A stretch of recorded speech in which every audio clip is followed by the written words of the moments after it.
To be back in Cairns. I want to say thank you to people we met out last night, and also thank you to Queensland Police for hosting us last night for a visit to the station, just to talk about what was happening locally, some of the pressures, and there's obviously, it was evidenced last night in the job allocations, a number of domestic violence incidents that the police were responding to, and the cost of living pressure is a factor that feeds into that dynamic.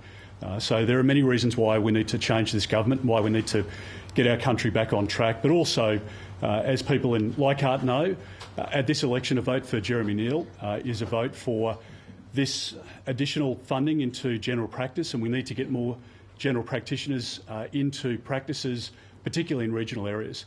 And the work that JCU has done, the completion rates and the way in which the training is conducted, I think is very conducive to increasing the numbers of general practitioners that stay in town. And the JCU success rate is something that I think we really should highlight as a great success story in the space of general practice training across the country. So the 25 places is something that Jeremy's been fighting for, and people know that if they vote for Jeremy Neal, they're going to get more local doctors. They're also going to get $6 million more for the local headspace. And headspace is something that we've invested in for a long period of time. As Health Minister, I really made a significant decision to invest more into headspace because it provides that primary care response for young people presenting with mental health conditions, and it has made a big difference in the lives of hundreds of thousands of Australians. So I'm really pleased to be here today to make those announcements. Look, as people vote today and right up until the polling closes next Saturday, Australians do have a choice to make. The choice is to continue what we've had under Labor over the last 3 years. That is higher prices for everything. It's uncertainty, and it means the loss of the dream of home ownership for young Australians. The chance to change government means that a coalition government will reduce the cost of petrol prices by 25 cents a litre. We'll give you $1,200 back through a tax rebate of your own money. We will restore the dream of home ownership through our 5-point plan. We're going to get our economy back on track, and we're going to have energy security so that we can bring prices down and so that we can have reliability of energy supply as well. None of that is on offer under Labor. So there is a big decision for Australians to make, and as we know, there's something like 1 in 3 Australians who are undecided or soft voters at the moment. That is a historically high number in federal elections, and it shows that people are weighing up their options as we approach this weekend. Australians cannot afford 3 more years of Labor, and I want to make sure that we talk every day about our positive plan of helping Australians, of making sure that we can keep our country safe and secure, and helping Australians through the 25 cent a litre cut in fuel tax, as well as a $1,200 tax rebate. That will help Australians deal with Labor's cost of living crisis now, and then we can clean up that mess progressively with the new energy system that we bring in. That will bring down the prices of groceries and the manufacturing costs and the costs of construction materials, etc., etc. So great to be here, and I'm happy to take some questions. Yeah. Mr. Dutton, your candidate has described China as a grub of a country and said feminists were to blame for Trump's loss in 2020. What do you think of those comments? Well, I think if you have a look at the candidates that we've got on offer at this election in Cairns, here in Leichhardt, we've got somebody, a paramedic, who served his country for his state and his local community for 15 years as a paramedic. In Dixon, you've got a candidate who the Prime Minister's endorsed in terms of the neo-Nazi pictures and other vile posts that she's supported. So hardly going to take a lecture from the Prime Minister in relation to these matters. But ultimately, the contest here in Leichhardt is between the Labor candidate, who's promising to increase the cost of power, promising to increase the cost of groceries, promising to lock young Australians out of housing because they've brought 1 million people in over 2 years, a 70% increase on any 2-year period in our country's history. And you've got Jeremy, who has a deep understanding of his local community and has the ability to represent this local community well. Is his enthusiastic support for Donald Trump a problem, though? Mr. Dutton, is his enthusiastic just taking one each because I want to get around to everyone. Yeah, next one. The Coalition opposed Labor's reforms to the Reserve Bank of Australia. Shadow Treasurer Angus Taylor said Jim Chalmers was trying to sack and stack the RBA board. Would a Dutton government unwind and undo those reforms? Well, I'll just say this about Jim Chalmers. he's been in hiding, and there's a reason for that, because when people see Jim Chalmers, they think of higher interest rates, they think of negative gearing changes that he commissioned. Don't forget it was Jim Chalmers who not only tried to stack the Reserve Bank, the independent Reserve Bank, with union officials, he's also the guy who believes very strongly in the abolition of negative gearing and the abolition of the capital gains tax discount. So if you have a look at Jim Chalmers, you know that he is the architect, along with Anthony Albanese, to 3 years of economic failure in our country, 12 interest rate rises. And we have supported the independence of the Reserve Bank, and we haven't supported some of the propositions that have been put forward by Labor because it was a blatant grab to try and politicise the Reserve Bank. And it shows you that a coalition government will always be better at managing the economy, of keeping interest rates lower and making sure that we can keep inflation down so that we can bring the costs in the supermarket down, at the butchers, at the grocery store where... I was talking to a lady yesterday, and I think some of you are part of this conversation. She's on $91,000 a year, right? Not an insignificant wage. She cannot, for the love nor money, find a house, right? She's without accommodation on $91,000 a year. And that's the crisis that this government's created. I'm going to fix that, and we are going to get our country back on track, and we do that by managing the economy well, and making sure that we clean up Labor's mess. Would you repeal the reforms, though? Charles? Mr Dutton, Gina Reinhardt, just a few days ago you were in the crowd when she said she wanted to see Australia invest in attack-style drones and Iron Dome-style defence system and raise GDP expenditure on defence to 5%. Is that something you consider, something aspirational, or was she just wrong in those comments? Well, Charles, there are a few views around in relation to what should happen in defence. The Albanese government view is that you should take $80 billion out of defence. We don't support that, which is why we've announced over the next 5 years an injection of $21 billion into defence, because I want to keep our country safe. And there's another view. Wayne Swan, the president, as you know, of the Labor Party, a very influential figure, certainly in the Treasurer's life, has dedicated much of his life to worshipping at the shrine of Wayne Swan, which is probably why we're in the economic position we're in at the moment. He doesn't believe any extra funding should go into defence. In fact, he thinks we're spending too much now, and that's what happens under a Labor government.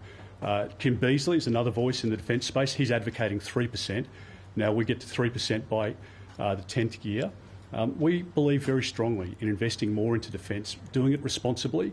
It's also a question of how we can really manage the processes around getting better bang for our buck. So there's a lot of money that we spend in defence at the moment that I think can be spent more efficiently. And the capability that we need to acquire, we can base that on decisions of experts and the advice of the departments, which is what we did when we were in government. We need to pay for the AUKUS submarine deal. Labor hasn't put any money into that program, and that's why the morale is plummeting under this government in the Defence Force. It was raised with us yesterday as we met with the diggers in Townsville. They know that Army is being cannibalised to pay for AUKUS, and it shouldn't be like that.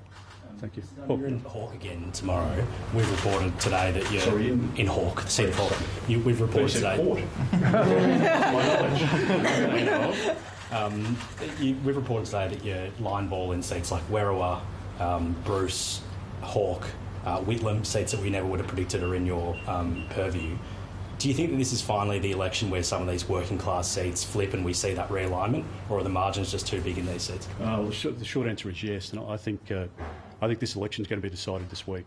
I know the Prime Minister's talking about the third election victory and what he's going to do. I think he's taking it for granted. I think there is a lot of anger in the suburbs, and evidenced, as I said, by the lady we spoke to yesterday. A lot of families who just can't put food on the table at the moment. The food banks we've been to, people are lining up, they've got full-time jobs, and they're going there asking for food packages. That's the reality of life for many Australians under Anthony Albanese. And I think there are many Australians in outer metropolitan areas who feel that this Prime Minister hasn't been honest, that he's out of his depth, that he has prioritised the interests of Green voters in inner city Sydney and Melbourne, many of whom are quite affluent, and he's abandoned people in regions and in the outer suburbs. And that's what we're seeing as we move around the country, and we see families who are doing it hard. They're not going to vote for Labor this time. And they may have been Labor voters all their lives. I was speaking to one of our volunteers this morning who has resigned from the Labor Party to join us because he knows that only the Liberal national candidate at this election can provide the stability that we need to manage our economy, to get inflation down, to give that 25 cents a litre cut in fuel to every motorist, to give $1,200 back by way of a tax rebate. That's how we can help people. Investing in our health system. It's only possible under a Liberal government, and that's what this election's about. Mr Dutton, what you're talking about there would constitute a realignment that we've seen in the UK and in the US. Are you confident that you could form a majority government, as you've said you're aiming for, without winning back metropolitan voters in some of those State Teal seats which you lost to, Scott Morrison lost, the party at the last election? What's your strategy for trying to govern for both of those sides of Australia?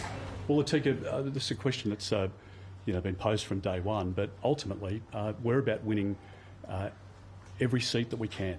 And I do believe that we can form majority government. I've said that from day one. And it's evidenced as we move around the country and when talking to people and hearing what they're saying. People want a change of government because they want to get their lives back on track. It's not acceptable in our country that young Australians have given up the dream of home ownership. We're giving 25 cents a litre cut to fuel now to help those families and pensioners in need. We're going to give $1,200 by way of a tax rebate back. But do you think you can do it the suburbs alone, or do you think you need the cities? We need to win seats across the board. I've been clear about that. And I think those seats are going to be decided this week. And the issues that they're going to be decided on are cost of living. And it's feeling safe in your own home, in your own suburb, in your own community, in your own country. And people know that this Prime Minister is out of his depth. That's the reality. People know that this Prime Minister made promises to reduce power prices by $275. It's up by $1,300. This Prime Minister promised that he would make life easier and cheaper. It just hasn't happened. And that's the lived experience. And I think there are a lot of quiet Australians out there at the moment who see the coalition as a safe set of hands in relation to managing the economy so we can get food prices down. I think a lot of Australians see the Prime Minister as weak and unable to invest into defence. He talks about an aspiration for investment into defence, but look at the lived experience. Never look at what Anthony Albanese says, look at what he does. He says power prices will come down, they go up. He says your mortgage is going to go down, it goes up on 12 occasions. He says that he's going to invest more into defence and that we live in the most precarious period since 1945, and then he rips $80 billion out. Australians aren't fooled by that. They know that this Prime Minister doesn't tell the truth, not even about falling off the stage. And I believe that over the next week, this election will be decided in the suburbs, in the cities, right across the country. And I want to support Australians to help get their lives back on track and help get our country back on track. Mr Dutton, in front of the press pack during the election campaign, you misspoke on the EV FBT exemption, an embassy in West Jerusalem and the Indonesian president. Do you regret not fronting up to the press gallery in Canberra prior to the election campaign? Excuse me. And will you conduct a address in front of the press gallery for the first time since 2022 before the election this week? Well, what we'll be doing is going from one end of the country to the other, visiting marginal seats, and that's where this election is going to be won. People can live in the bubble in the Canberra press gallery, that's fine. No offence to each of you. It's great to see you in far north Queensland, but it's a different world in Canberra than it is here in Leichhardt, than it is in Werriwa, than it is in Whitlam, than it is in Shortland and a number of other seats. In real life, these people are struggling and they are being told by a government that you're going to get 3 more years of the same. And I just don't believe Australians can afford 3 more years of Labor.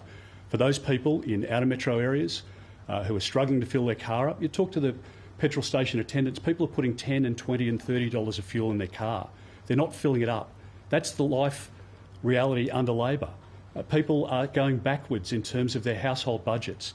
That's life under Labor, and Australians can't afford 3 more years of that.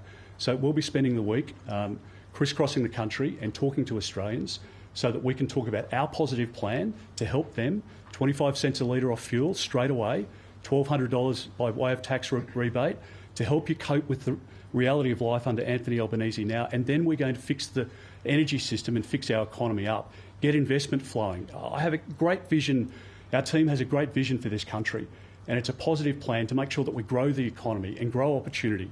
And we can only do that if we get rid of a bad government.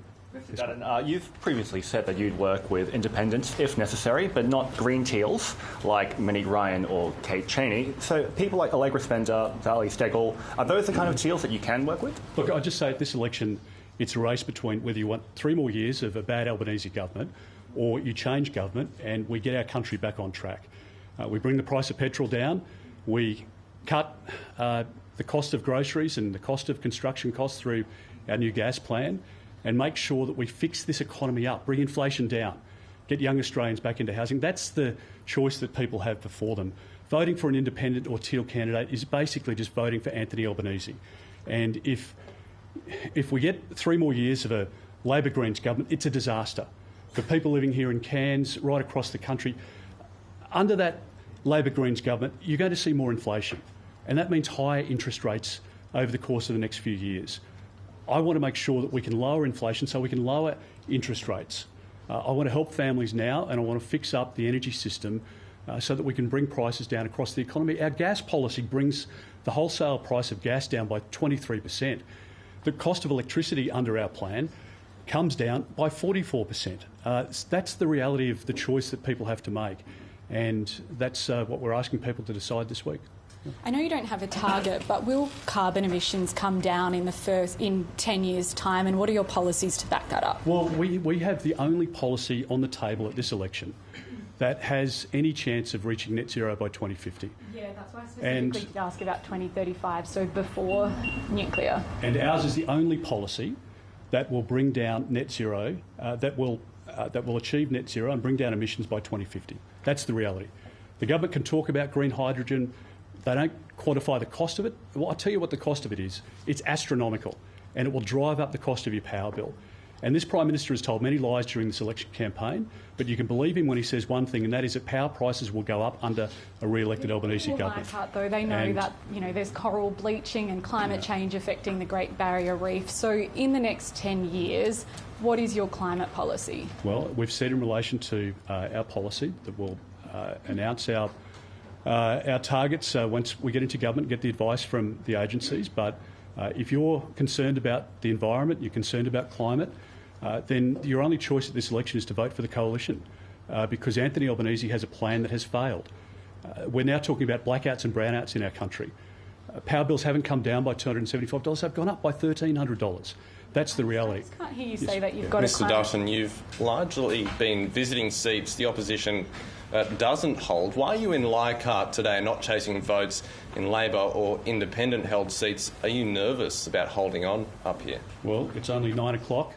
We've done the first seat for the day, and we'll go to others during the course of the day, and you'll be there as well. So there'll be a combination of seats. But look, in Leichhardt, we've got a retiring local member who's popular.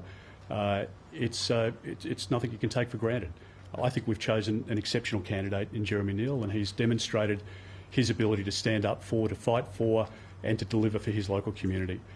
The 25 places that we've announced today to get more GPs into the local community wouldn't have happened without Jeremy Neal's advocacy. The $6 million for the headspace wouldn't have happened without Jeremy Neal's advocacy. And this election is about electing a good local member to replace Warren Entsch. Warren, of course, has endorsed Jeremy, and we've got the Labor Party spending a lot of money. But ultimately, if people of Cairns want to grow the tourism industry here, if we want more housing, if we want to see the economy grow, then please know that the only way you can do that is to vote for Jeremy Neal today, whenever you're going to vote between now and when polls close next Saturday. So it's always been a tight contest, and we don't take any seat for granted, and we're here to support a great candidate today. Just a question for Jeremy. Yeah, sure. Back onto your past social media posts, how much of a Trump supporter are you? Oh, we've got some very good industry up here, but particularly in beef and aluminium. The tariffs that have been placed on us recently, I know there's been some changes lately, are detrimental to our area. I obviously support the far north Queensland and making sure these industries could still thrive. Those views are a very long time ago, and they were deleted a very long time ago. But what matters here at the moment is when I'm out on the ground, it's the cost of living, it's the energy prices going up, it's the way of life in far north Queensland that's slipping away from us. So you don't support Donald Trump anymore? Or no, I'm not. The tariffs have really left a sour taste in my mouth. We obviously have to look very locally at how we could support the local industries that would be affected by any tariffs. Thank you. Mr Dutton, you rightly point out that this election will be decided in the outer suburbs where there are multicultural communities, as you know. Redbridge polling out today puts Labor support exceeding 60% among young Australians and diverse communities.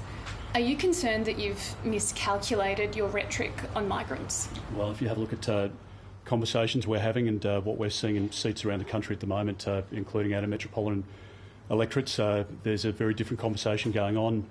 The conversation is, how do we put food on the table? How do we afford to make our mortgage repayments? How can we afford 3 more years of Labor? And that's what this election contest will come down to. For young Australians, we're the only party with a plan to allow you to get into home ownership. The Labor Party's flagship program has not produced one home. And for young families, migrant families, whoever it might be, they want their kids to be able to afford to buy a home. And we will restore that dream under a coalition government.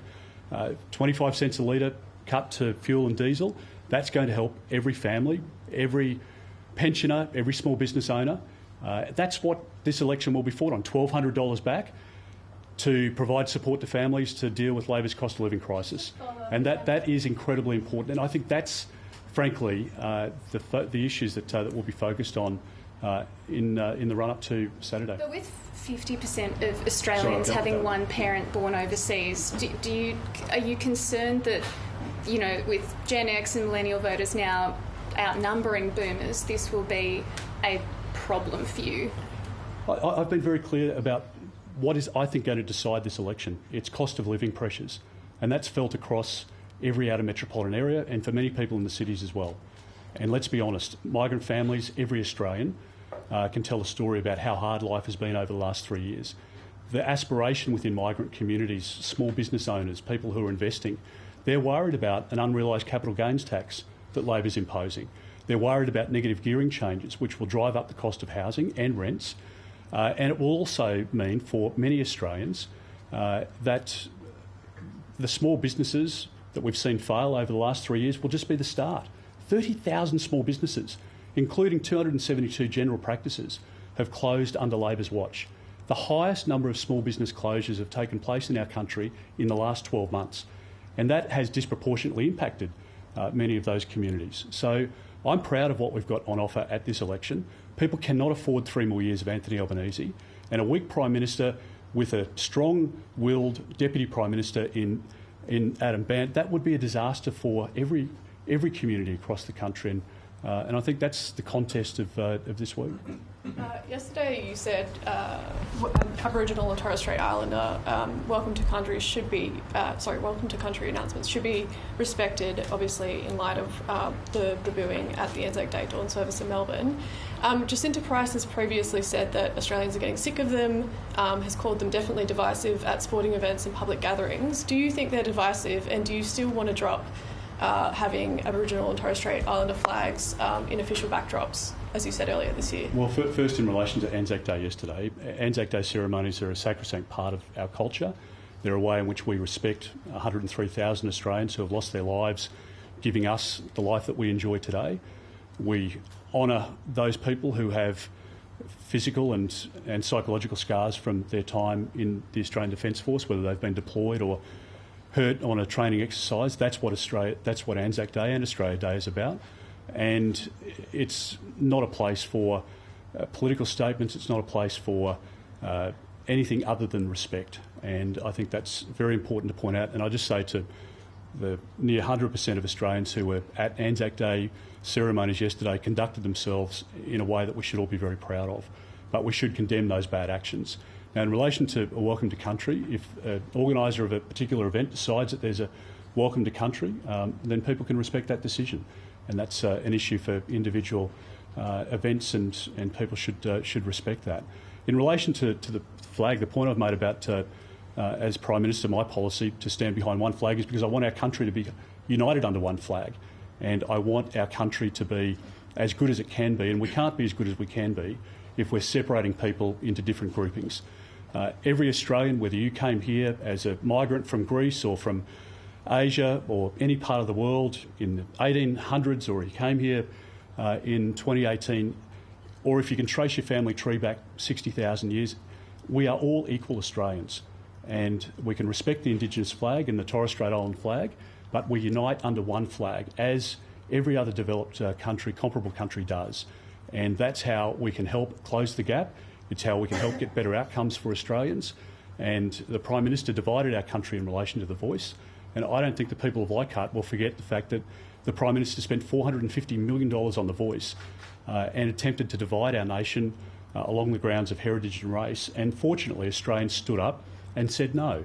And I think at this election as well, I think millions of Australians are going to stand up over the course of this week and say no to Anthony Albanese and 3 more years of bad government, increased costs, and difficulty in people's lives. People can't afford 3 more years of this bad government. Just to clarify, though, I did ask whether they were divisive. Do you think they're divisive? Because your front bench spokesperson. As you know, one question each.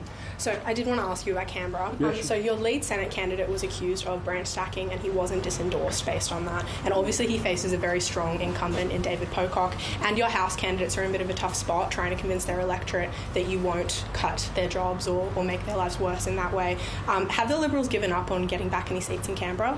I think there are plenty of people in Canberra and Eden Arrow, elsewhere, that are really concerned about the cost of living under Labor. I think that's the very real issue. And we've got a situation at this election where people will have a choice to make. Can you afford 3 more years of Labor? I don't think people can.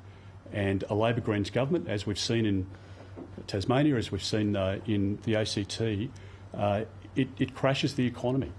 And we can't afford to see interest rates go higher. That's what will happen under an Albanese-Bant government. We can't afford to see negative gearing abolition, which would impact a lot of wealthy people in Canberra who have negative geared properties, and it would help no one if rents go up, which is what would happen under Labor's abolition of negative gearing. The Treasurer sought this, and frankly they should be upfront with candidates in Canberra and elsewhere about their secret tax policy. An unrealised capital gains tax is something David Pocock opposes, as you know, because it would impact people in Canberra. So I just think, regardless of where you go around the country, this government has not done well for the Australian people.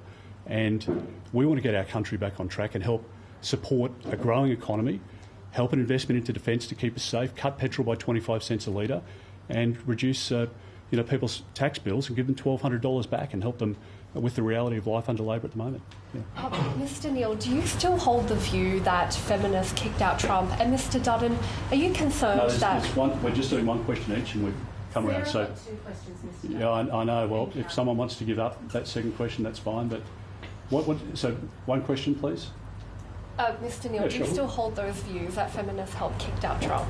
Oh, those tweets are long deleted. The focus for me really is this cost of living in far north Queensland, the crime. We went to the police station last night to talk about our crime policy going forward. The people in far north Queensland aren't worried about previous tweets that I made. They're worried about the acute issues facing them right now. Do you still hold those views? Thank you. Cairns is obviously super reliant on working for holiday makers. You said you'll cut net overseas migration. What % of that would be working holiday visas? Well, I want to make sure that we can get Australians into housing, and we don't do that if we bring in 1 million people over a 2-year period, a 70% increase on any 2-year period in our country's history. That's what has locked young people out of housing here in Cairns and right across the country. So we can support a sensible, well-managed migration program, and we can do that in a way that Labor can't. Labor's bringing in about 2 million people over a 5-year period. That's a population bigger than the city of Adelaide, and they haven't planned for it. People know that housing shortages are a real aspect of life here in Cairns and in many parts of the country. Our housing policy will make sure that we can help young Australians get into housing. It means that we're cutting the migration program by 25%. It means that we're going to restore that dream of home ownership through the tax deductibility on the first $650,000 of someone's mortgage repayments, and we're going to help young Australians get back on their feet, including here in Cairns. And we can work with industry and we can prioritise in relation to the migration program, but our migration program has to work for us.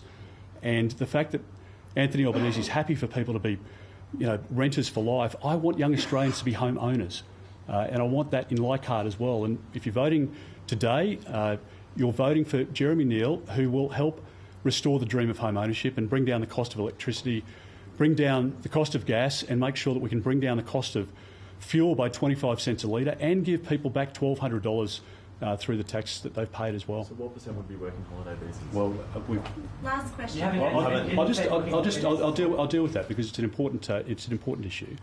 We've said that what we would do is, when we get into government, look at the advice from Treasury and from the central agencies to look at where the economy is, how much damage Labor's done. We know they've done a lot of damage to the economy, and we will prioritise, including in construction.